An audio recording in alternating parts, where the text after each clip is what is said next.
Bon, bah aujourd'hui, on fait un tuto au niveau des bûcherons. Pour ceux que ça intéresse, ceux qui, comment dire, qui sont intéressés pour vivre dans la forêt et tout ça, bah écoutez, on a besoin de bois pour le poêle à bois, vous le savez très bien. Et donc, ce qu'on fait, bah, l'essentiel de notre temps, on coupe du bois. Alors, on coupe du bois, pas n'importe comment. Comme vous pouvez le voir, là, on voit, il y a plein d'arbres tout autour, hein. Mais le truc, c'est que ces arbres-là sont vivants. Donc ils sont remplis de sève, ils sont pas secs, et ce qui fait que ça ne brûle pas, ça encrasse la cheminée, et donc ça chauffe pas, ça vaut rien du tout.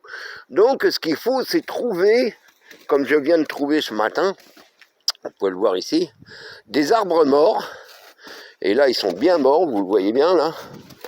Ça c'est mort, mort, mort, c'est resté debout, donc ça n'a pas pourri au sol. Parce que si les arbres tombent au sol, c'est fini, ils pourrissent, comme vous pouvez le voir au sol, là, c'est pourri, ça vaut plus rien.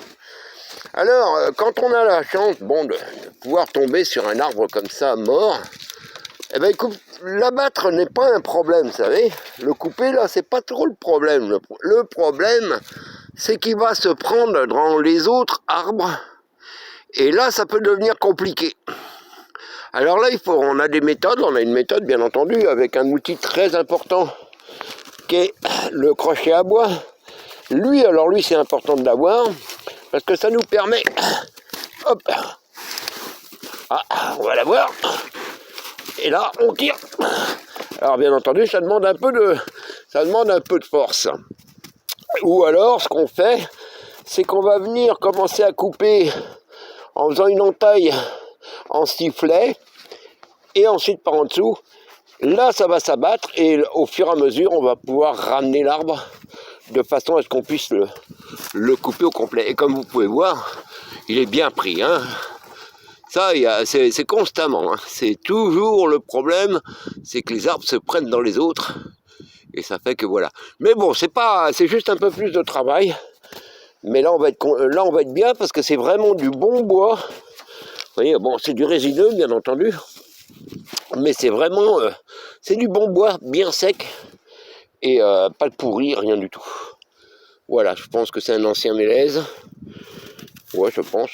Je suis toujours un peu de mal à les reconnaître, les épineux. Ouais, les épineux, quand ils sont morts, j'ai du mal. Mais je pense que ça, c'était un mélèze.